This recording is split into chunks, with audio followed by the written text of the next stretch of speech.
Hello everybody, it's Sabian from Chaos Creations here. So I'm the Jumping Jax team lead, and I thought it would be fitting to add some video patch notes as I'm personally a fan of video content. So in the future, whenever we release a patch, I'm going to be planning to add video patch notes to go along with it. So today we're going to be taking a look at the 1.0.5 patch notes for Jumping Jax. This month, we worked on a variety of things under the hood. We're taking a good hard look at the level design in the months to come, as we know it's going to be a long road to make it look pretty. We're in the process of adding the player character, her animations, as well as the sound effects that go with her. We are quite close to having all the features that were planned for our beta release, so I'm going to be taking my focus more to the level design side and less on the programming side. That way the level design side catches up with where the code is, as the code is largely done. So you can look forward to Jumping Jacks having a completely refreshed look and feel in the coming updates. So without further ado, let's get into what's changed. Right off the bat, you can see the main menu has changed slightly. We've added a Discord community button down here. That way you can come and give us feedback or bugs. In the bottom right, you can see the version number of the current version that you're on. That way you can know if you're up to date. Like most monthly updates, the leaderboards have been reset. This is due to levels constantly changing. So for example, if Hop 2 changes, we don't want old replays being used. Our biggest focus this month were the ghost replays and leaderboards.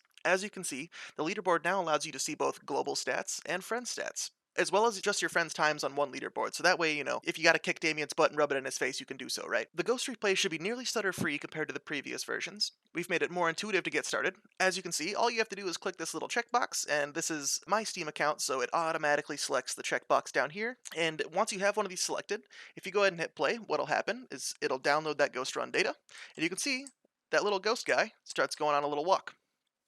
So this is the way that I beat the level previously, right? If you hit G, you can sit back and examine how the person that you've selected on the leaderboard beat the level so fast and then give it a try yourself. You may notice some in-game UI updates, so you can see when I'm in first-person mode here, the UI is orange, and you can see both the hotkeys that the person was pressing at the time in the bottom right, as well as their speed in the bottom left.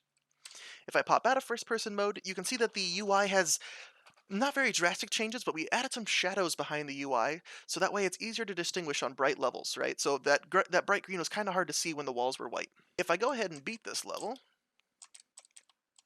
you can see that we've added the leaderboard to the win menu here, so that way, once you beat the level once, maybe you didn't want to ghost the first try, so you could beat it yourself without having any input, but now you can go ahead and select a replay without having to go back to the main menu. So if you select a replay and hit retry, it'll automatically load that ghost run. So let's go back to the main menu here. So the level editor hasn't been a primary focus for us so far. That's because the core gameplay was more important to us. So for example, the last few patches we've taken a good hard look at the physics system, as well as working on the ghost replays because those are what we believe to be part of the core gameplay. We still want to take a good look at the way the level editor works, but as we complete other features, the level editor will become a higher priority. We've added several new hotkeys for making the level editor easier to work with. You can see those under options if you scroll down into controls. While we're in the options, you can see under video settings, we've added a new option for disabling or enabling VSync. Under resolutions, these are correctly sorted, so the highest resolution will be first. Secondarily, the refresh rate of your monitor. So if your monitor supports 60 hertz and 120 hertz at 1080p, we will automatically pick the highest one for you.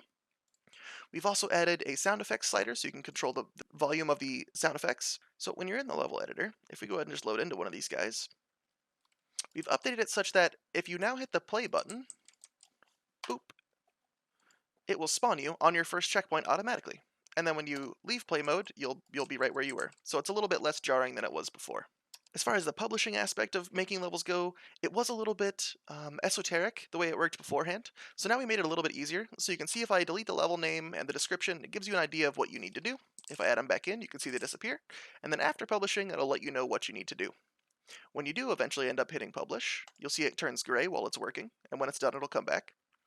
I've already published this level, but if it was the first time, what would happen is it would open the Steam overlay and take me to my item so I could subscribe to it. After subscribing to it, make sure to restart your client, go to Level Select and Workshop, and you'll see your levels populated there. And you can see there's leaderboards attached to even your levels that you make on your own.